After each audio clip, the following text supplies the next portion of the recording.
You could turn me on and turn me off with your gaze. You could make me feel oh so much with your ways. It's so perfect the way you play me. It's magnetic the way you pull me into you.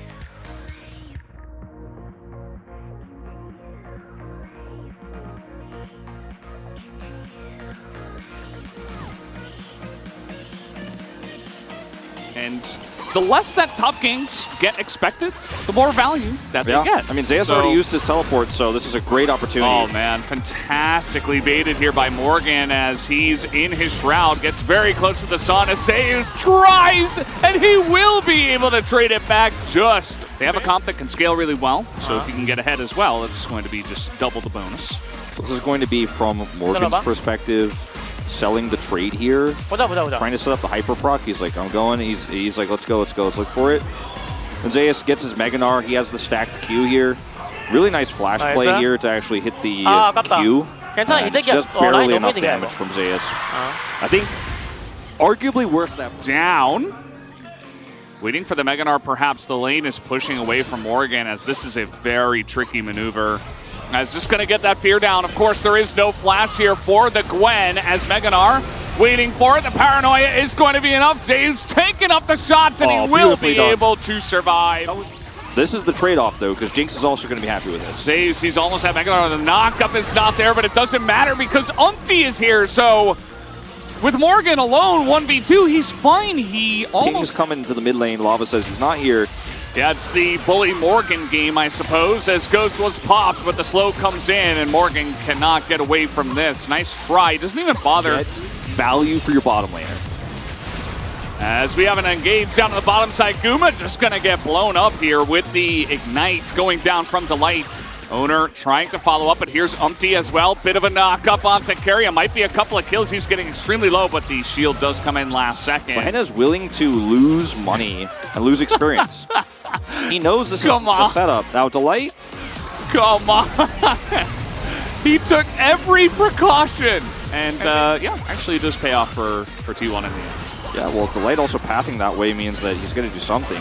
Okay, Needles landing, flash, chilling smite. We got fights in mid as well. Here comes Delight looking for the play. That is going to be a dead Faker. And for Frederick Breon, it's the Corki angle that you really have to be worried about here as T1 is when Delight comes down, you're like this. That's like the moment where one of them dies no matter what. So I think Delight definitely could have taken a safer path there, or maybe there was not enough communication from Henna. This is on Faker because he actually engages into this with his chains, and then it actually gets into range here of Delight and flashes for the charm.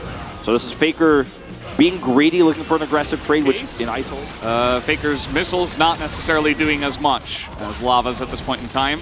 Lava's build still waiting for that as the engage comes in. They're going onto a Nautilus with stopwatch. That's not the play. The paranoia is forced, but now you're popping a little bit less tanky. You have a little bit less positioning as the package comes through. They engage onto this very hard as into the backline here goes this frontline for Owner, but look at Guma. He has so much of a frontline and he can do whatever they want because Fred Breon went so deep with that package and forced this with the Corki Jinx. And now Umpty's going to try to give himself up, but this is just a clean ace for T1. The really big tunnel onto Carrier here looked almost still winnable for Frederick Breon, but like you said, Guma could just run at them. He was in melee range of their comp, knowing that he has that Bloodthirster, he's got that extra shield, or that extra healing, and a shield. And yeah, nice try. And the package, unfortunately, isn't really that good. It divides T1 briefly. But watch this again. So Carrier has stopwatch. That's the key moment. They have to disengage. They have to disengage during paranoia. They can't follow through. And like you said, it's forced. Carrier gets to use this hook to buffer away. And yeah, team is split in half. But look at Guma. Full health, got a shield, everybody's low, there's no tank. Doesn't matter. Stopwatch the entire time. Henna's by himself. It's just... If I'm T1, I'm happy I won this fight, but at the same time, it's like, I think Chronicler said this on the desk. It's like, yeah, you know, better mechanically, better team fighting are the team of T1. So they kind of just sit around and wait for Fred Brion to make a mistake. The Gnar, you know, all of these engage and proactive champions that you have on the side of T1 get so much value. As speaking of engage, they get in the backline and Guma's gone. As down they go, it's actually Fred Brion the ones that make the play happen, as now GA's gone on the Nocturne. T1 are fighting a 4v5, a massive Gnar ultimate comes in here, as we got frontliners sacrificing themselves, and Faker's gonna get 2, maybe make it 3 as he tries desperately to get it there at the end. Zeus not able to collapse onto Lava, who still has his GA. Package now used defensively. Uh-oh, it's a big one hitting them, as no engage onto Umpty. This can be kited out excellently by Lava. He has to be careful though, as Lava without a better prio setup here with the push that T1 had mid. They could not set up better for it. This is all Delight. By the way, does this flashless. I mean, I can't say it's all Delight. It is, in fact, also Umpty who's helped set this up. But they chain CC Gumayusi, so he's out of the fight. GA gets popped here early onto Owner. And it's Zeus who really saves this, because without his big Gnar here, Fred Brion basically just went a 4v1 on Faker, then went a front to back. But he buys just enough time here. Silas is so ridiculous. Silas is also broken. Credit to Faker where it's due. It was excellently played, yeah. That, you can just see him. Lava has his GA still, didn't lose it there, flashed instead. But, I mean, this is not, you cannot force this fight. You don't. And yeah, I think you got to keep your Jinx on one side and your Corki on the other, because that's where a lot of your wave clear will come in. As Fred on the side, they want to fight instead. As in the back line, here comes Owner. They're trying to peel for Henno, but they just cannot, as the fear seems to last forever.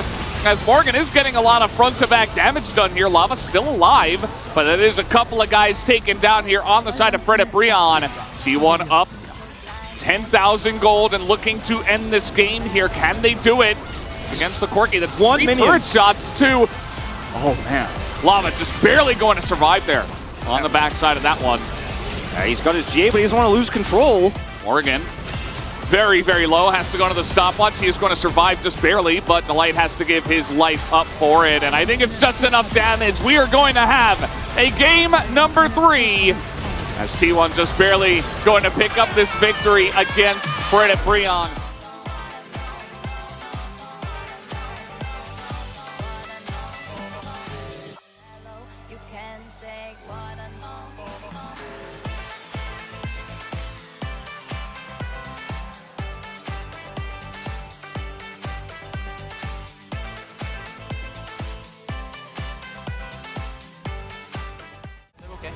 미드 말만 돼. 득끝밖에 나는 잠깐 높여. 볼만하다. 난 죽었어 일단. 띵스 높여. 득끝 더 많이 빠지게 한번 보자. 득끝 잡았어. 안쪽 왼쪽에 코르케 있어. 고엔 봐야 돼. 고엔 이거. 고엔이 딜이야 얘네. 좋았다. 나 앞에부터 펌프부터. 위에 와줄래? 이거 코르키 잡을만해. 이거 턱 해야 될 것 같은데. 끝나? 안 끝날 것 같긴. 잘하면 끝낼만해. 그래? 얘네 궁 다음부터. 잘해봐. 얘네 궁 다음부터. 코르키 4발 있다는데. 앞에 포트펠이라 잘하면 돼. 고엔 노고. 위에 코르키 약간 끌었고. 약간. 고엔 봐야 돼. 라칸 더블 빠졌어. 앞에 봐줘 앞에. 고엔. 고엔 존야 있을 거야. 우리 앞에만 지키면 돼. 고엔 마무리 해주면 좋고. 노공. 나이스. 코르키 2탈. 나이스. 민혁 킬 먹까? 킬 먹었네.